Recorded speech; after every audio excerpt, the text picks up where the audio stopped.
السلام عليكم ورحمة الله وبركاته. سدح شيء النبي صلى الله عليه وسلم وحو كتل مامي قفكي سمية إنو الله كحشود مكارن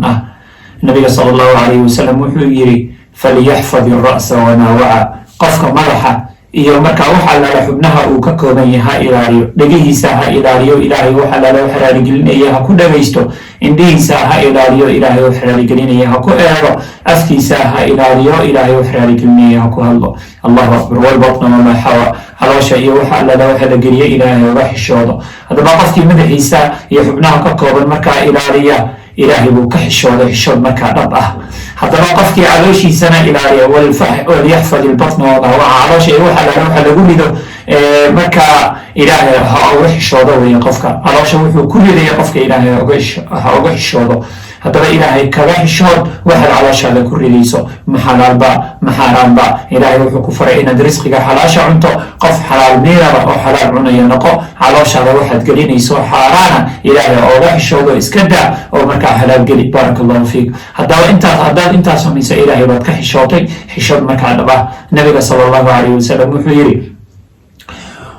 waliyudkar ilmowta walbilaa geeriha xasuusto qofka geerihaas xasuusiyo iyo imtixaan iyo qadar ilaahay inay ku iman karto haddaba geerida xasuuso oo walaalada muslimiinta ah ay ka mid ahaa qaraaradaada walaaladaada dadkaaga iyo markaa ehelkaaga intii ka dhimatay ee markaa tagtay sawiro oo adigana markaa sawiro inaad jidkoodii mari doonto in xabaasha lagu gelin doono inaad sidoo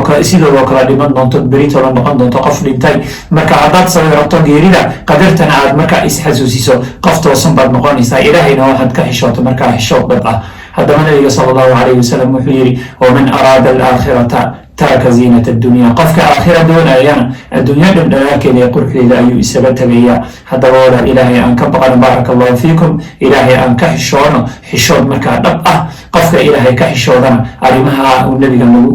nagu waaniyey sala allahu calayh ama uu noo tilmaamay aan samayno ilaahayna waxaan noqonaynaa kuwa ilaahay subxaanahu watacaala ka xishooda